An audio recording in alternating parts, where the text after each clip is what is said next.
so overwhelmed with gratitude right now.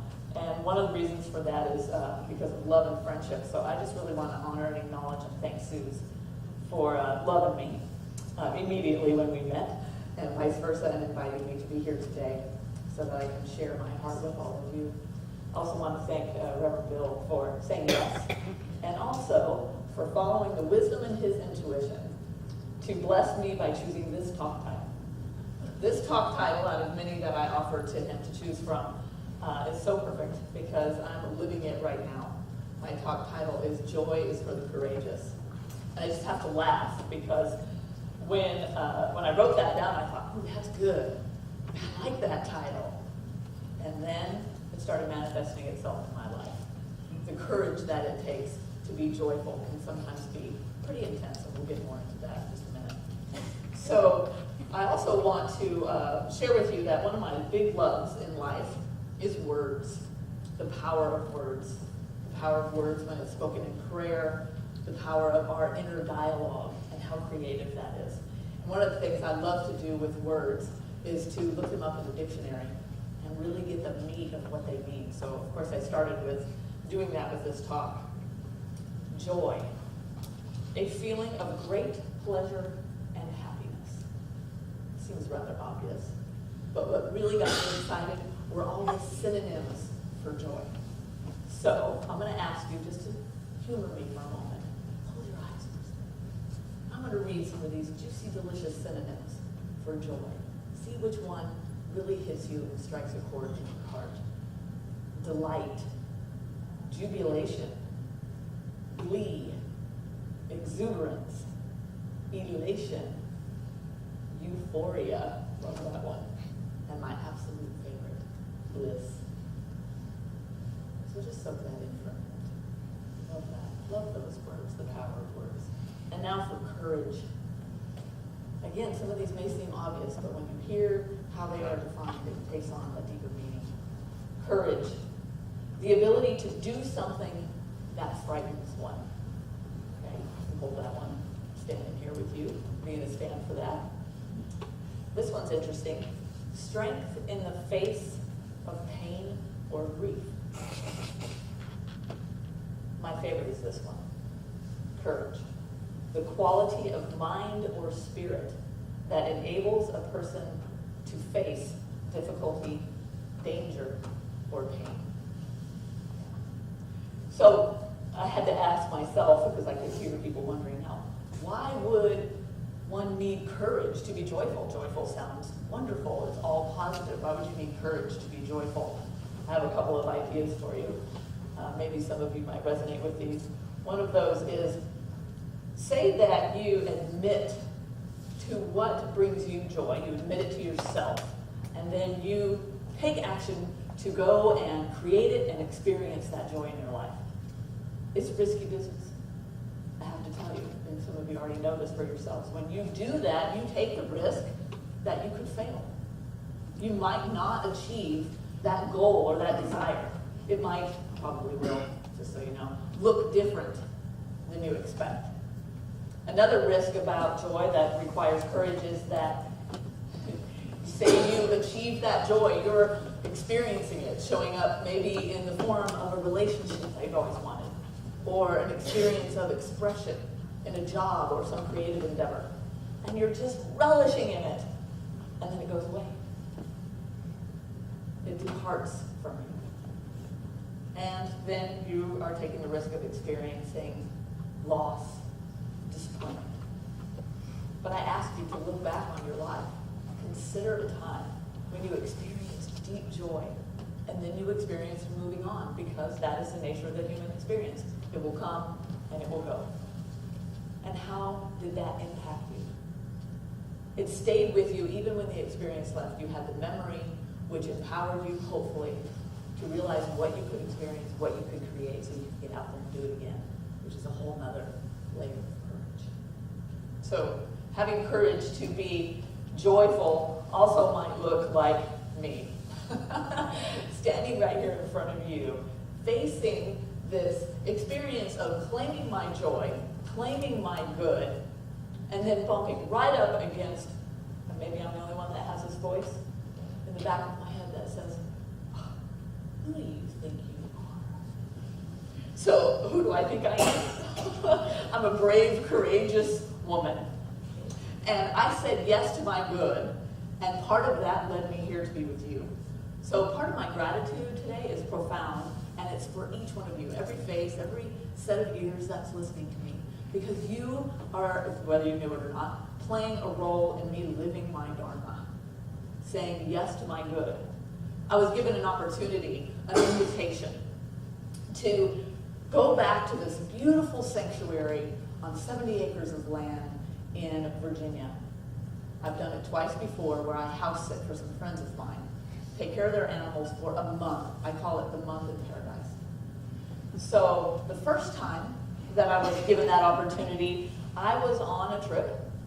I was on a long road trip, a dream come true of mine, that I found, I'm going to admit something really raw to you, that I found justification for because I was in grief.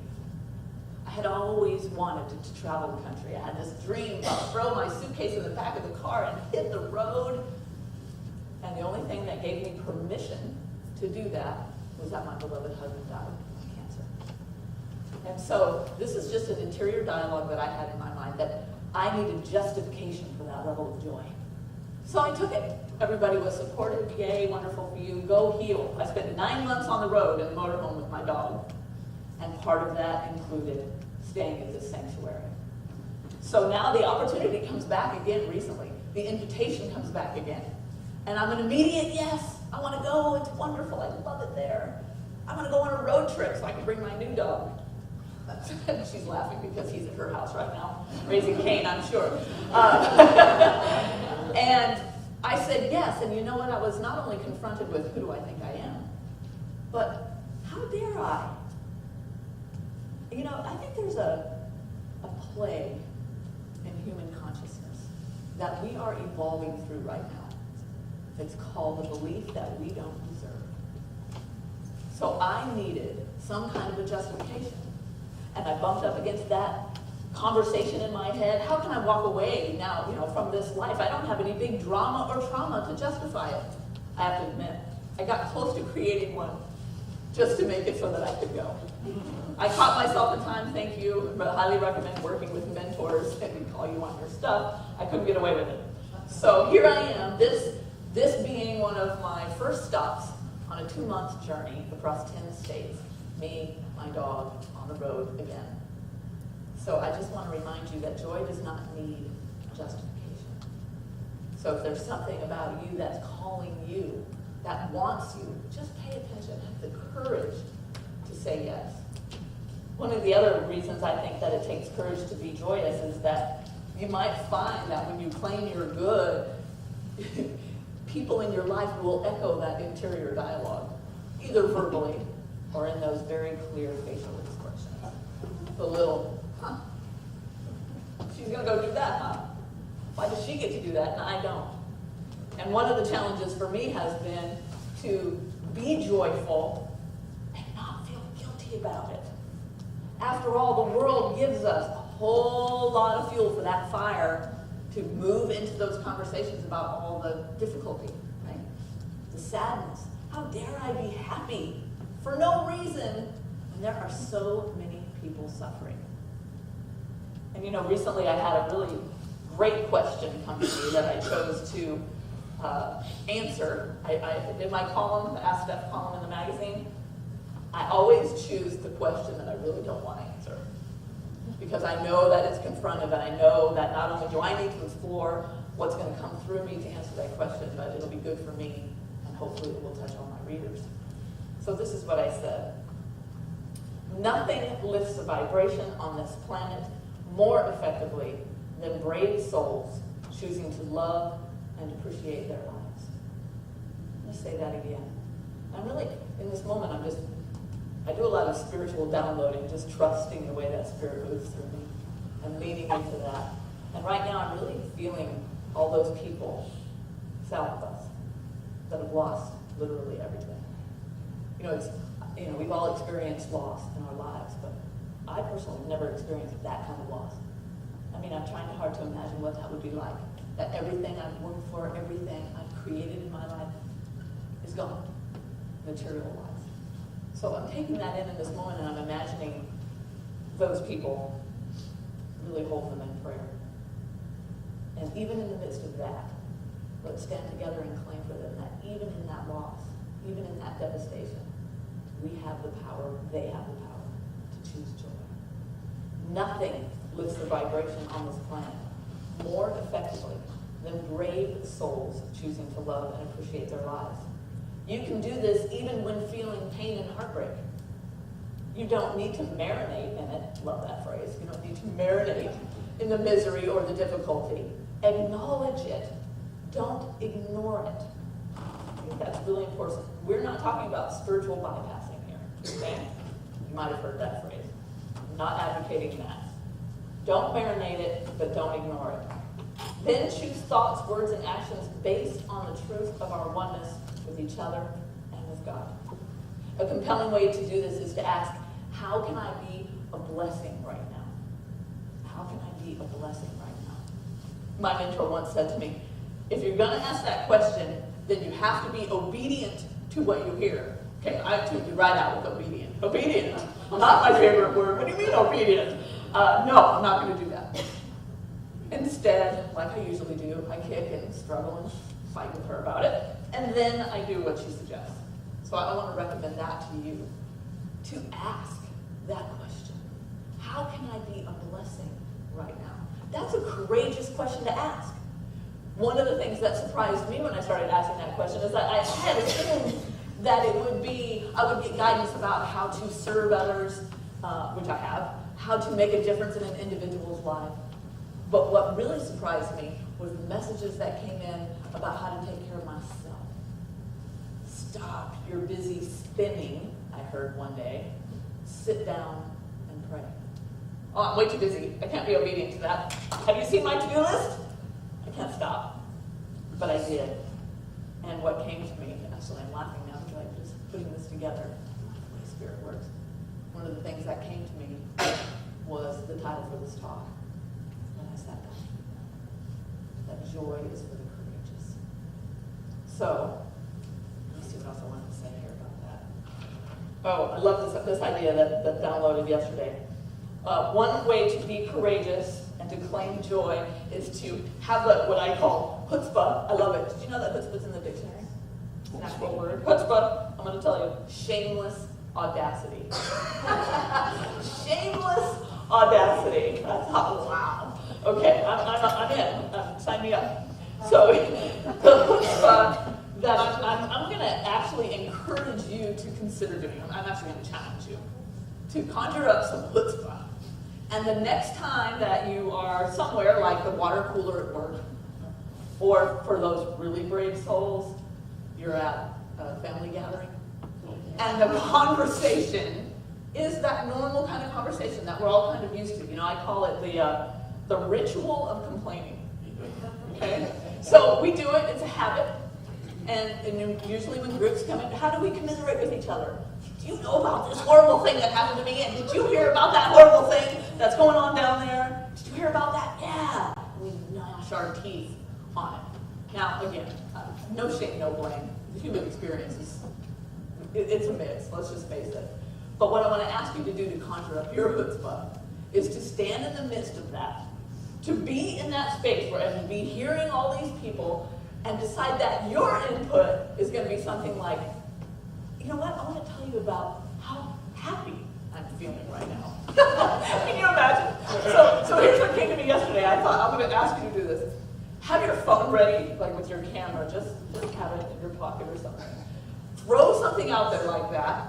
Choose joy. Choose not to be defined by the difficulty. Have your camera ready. Throw that out, pull it out, and take a picture of that sea of faces looking at you. What did he or she just say? Let me tell you about how good my life feels. Let me tell you about the blessings that I'm really aware of right now. However, you use your own words. You know what? I don't even care if you have to make something up. Just get that picture, send it to me. We'll put together a montage of all these confused faces, and we'll post it, and it'll go viral. Wouldn't that be great?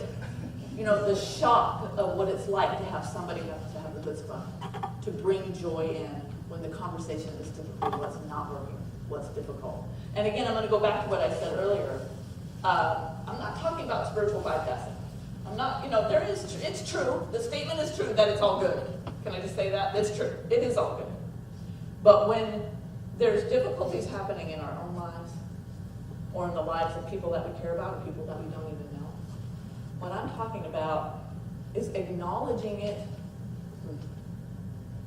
but not just using that phrase to move right on through the pain that actually comes with being compassionate. So that's something about that spiritual bypass and just saying, it's all good. I'm not going to go there. I'm not going to feel it. I'm not going to talk about it. That's not what I'm talking about. But just know that life is a both and, as my friend Marianne Williamson once said to me. She said that to me one day when my first husband, as I mentioned, I lost him from facial cancer, but when he was still here, she offered to do a wonderful talk as a fundraiser in the process of his cancer experience. He lost an eye, had to remove an eye in surgery. And what an incredible being he was. And Marianne came to give this talk to raise money so we could get him a new eye, a prosthetic eye. So 2 days before the event, we found out that the cancer had spread all throughout his body. And so I had to get up there in front of a sea of about 500 or 600 people there. And I had to take the microphone, tell them all this raw truth that brings a lot of emotion to me now. And one of the things she said to me, and she said to the group, was that North was his name. He's here right now, I guarantee you. She said that he was an expression of the both and of life. That he was both, it was both tragic that he had lost his eye and that he was likely going to lose his life from this disease. But it was also, and it was beautiful. She said he was like a peacock. If you've ever heard the story of peacocks, when food is scarce for peacocks, they can't eat and live off of these gigantic thorns that grow on the bushes where they live natively. She said he was like a peacock, and that life had thrown him an experience where he was in essence eating thorns. And yet look how beautiful he is. So the reason I share that story with you too is because not only because he came to me this morning, I'm looking at Sue's, because in our opening prayer, his presence is very obvious, and I feel him very much right now. But also because if we can acknowledge and accept that life is a both and, then we don't have to make wrong our difficulties. We can instead joyously choose to acknowledge them, choose not to be identified solely by them, and live a glorious life even in the midst of heartbreak. Yeah. So that's what I've decided to do. I don't know, you want to come with me? Y'all want to come with me on this trip? That's the other thing too. So many people said this, and I'm going back to Virginia. It's going to be fabulous. Every single member of my family, I want to come. I want to come. I want to come. And so I also took a courageous breath and said, no. No! Now I admit, some of them are going to be on the road with me, but I am very self-lovingly holding my time on this beautiful piece of property to myself. So I'll be thinking of you when I'm there. I'm going to unplug. That's another courageous thing to do. She made a face. I'm going to unplug. Literally going to turn off all technology, even music, even TV, and see what Spirit wants to say. So keep your eyes out. I'm sure I'll write about it in future columns. Okay, so as you already saw from the opening announcements and the acknowledgement of Louise Hay, I have a little story to share with you about my time with her. Yeah, I'm going to say this. She not only transformed millions of lives. I mean, how many of you read her book? Okay, look at she's amazing. And one-on-one, she was a pistol. She was a challenge. And some of the way, it took me a while to figure out the various ways that she expressed her love for me. Because it wasn't real obvious. It wasn't real lovey, touchy-feely. Although she had her moments. She sure did. But one day I was in her home, and she was in Europe preparing to go on this luxurious river cruise with some friends of hers in Europe. And she called me up. She needed some information, or so I thought, for me to share with her that was on her desk. So I went into her office, and she had this desk that was like a crystal desk. It was so gorgeous. And she had lights underneath it, so it literally lit up, right? And then she had this expansive view of the San Diego skyline. So she said, "Are you sitting down in my desk?" "Yes." "Okay, give me this information that's in this drawer." Okay, I did that. And then she said, "Okay, so here's what I want you to do. I want you to stay there when we hang up. Sit right there, don't move for 5 minutes." Thinking, okay, where is she going with this? And she said, "Because I know that you love my desk and you love my view." I said, "Yes, I do." And she said, "And I left something for you right there on the table over here on her side of her desk was the brochure of the trip that you could go on." And she said, "I want you to sit there and claim what you are experiencing as your own. Because there is nothing in reality that has the power to stop you from having the experience of going on this trip or sitting in this beautiful place unless you allow it." And in hindsight, she didn't need the information that she called for. She set that whole thing up for me. She left the brochure there. She found a reason to call me so that I sat there and I had to be forced to experience my good, to allow that mental equivalent into my soul. I sat there a lot more than 5 minutes because it was very confrontive. I didn't have the consciousness for it. I couldn't see how I could do it. And so she's in another realm now, just for the last few days. And I really honor her for her realness and the impact that she had on so many people, definitely on my life. And I feel like it's very synchronistic that I'm standing here with you today. And she just moved into spirit a couple days ago. So in honor of her, I want to do one of my favorite things, which is process. Are you willing? Okay, some good nodding heads, okay. So I'm going to encourage you to do a little bit of what Louise did with me. So if you're willing, let your body loosen up a little bit. Take a nice deep breath. Yeah. And if it's comfortable for you and you want to, just let your eyes fall. Just allow that breath. I love that the breath is the movement of God in our physical bodies. Just love that. So just let your awareness rest right there. And allow that inner loving wisdom of the divine that you are to just take hold of, to access your thoughts, your imagination.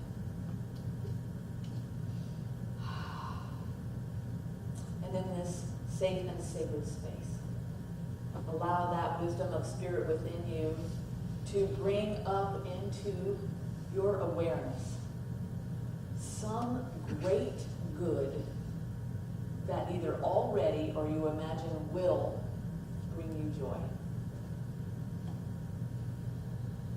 Something you love either to do or you long to experience. Whatever it is, just let it bubble up. If it confuses you, or you got to tell yourself you want to choose something else just for you, let that be what fills your imagination. Now, keeping your eyes closed, I'm going to ask you, no one's watching, to allow your arms to rise up over your head just a little bit in a V, if that's comfortable for you. It's an incredibly powerful, receptive posture. And repeat after me out loud. I claim my good. I claim my good. Let's hear it one more time with gusto. Ready? I claim my good. All right, now let your hands fall gently down to your heart. Place them gently over your heart. Keep breathing. Trust that wisdom and the way it's moving through you. You know, this is spirit having its way with you. I'm so glad you're willing. From this place, allow that wisdom within now to bring up into your thoughts and your awareness and your imagination one of those sharper-edged difficulties. Something you've either been through or might be going through right now. Trust what comes. Don't stay here long. Just take a moment to feel it. Allow it. It's okay. And from this place, take another breath. Know that God's got you. Knows what's in your heart. And now you're going to repeat again after me this statement. I allow for my humanity. Ready? I allow for my humanity. And now, let that go. Keep your eyes closed. Let your hands fall out onto your lap, palms up. This is where following your guidance comes in. I'm just going to encourage you to keep that mind and heart open and silently ask that wisdom within you, that love of God that's got a hold of you right now. Ask it, what is next for me to do?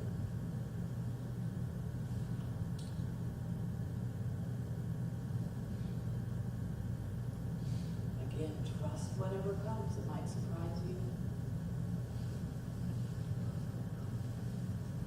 For those rebels like me, take another breath. We're going to ask again. What is next for me to do?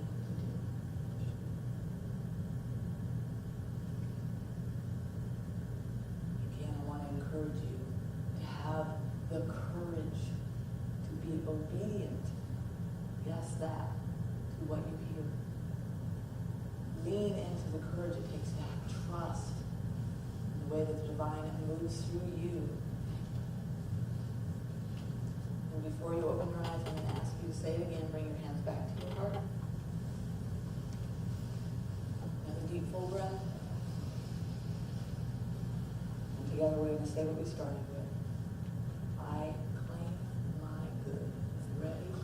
I claim my good. Yes, you do. Right. So when you're ready,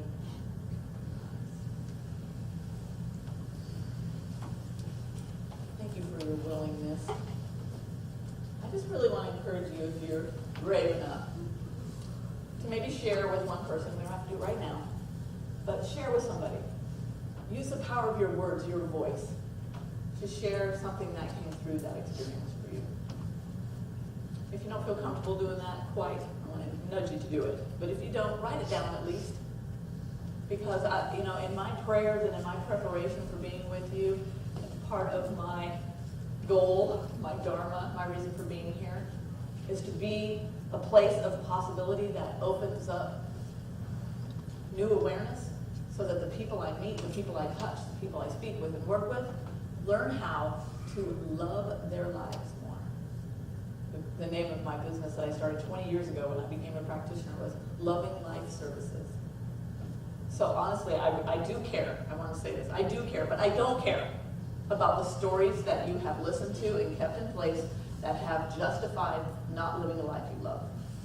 Because again, nothing has a more powerful impact on this planet, on humanity, than choosing the courageous path of loving, genuinely, deeply loving. I'm doing it, and sometimes it scares the bejesus out of me, but that's okay. That's okay. All right, how are we doing? So I did another little, I have 30 seconds. Sweat, stress. I have one last little thing I want to share with you. How many of you have ever heard of the poet David White? Some of you, a couple of you? Okay. So it's White with an I, W-H-Y-T-E. Not only is he really lovely to look at and listen to, he writes beautiful prose. So I found something that he shared about courage. And I want to close with this. He said that the linguistic origins of the word courage indicate a more interior direction. In Old Norman French, courage is the measure of our heartfelt participation with life, with another person, with a community, our work, and the future. I'm going to say that again. It's really interesting. Courage is the measure of our heartfelt participation with life, with another, with a community, our work, and the future. We become courageous whenever we live closely to the point of tears with any new possibility made known inside us. I can vouch for that one. I tend to get a little weepy when I'm either joyful or excited or afraid. So that's beautiful. We become courageous when we live closely to the point of tears with any new possibility. When we allow ourselves to feel deeply and thoroughly what has already come into being is to change our future. So you see that kind of both and thing. Allowing it all in, accepting everything creates the future. And the last one is this. On the inside, we come to know who and what and how we love, and what we can do to deepen that love. Only from the outside, and only by looking back, does it look like courage. It's pretty interesting, isn't it? Yeah. So thank you once again for welcoming me, for all of the prep, the music, and the prayers. I feel the love in this place. I'm so glad that I could bring my heart and share it with you. I hope that you'll stay connected to me. Oh, by the way, send me your questions for the column. I would love that. Juicy stuff. The harder the question, the better. To send them to me. I would love that. So many blessings. Namaste. May you continue to have the courage to radically love life.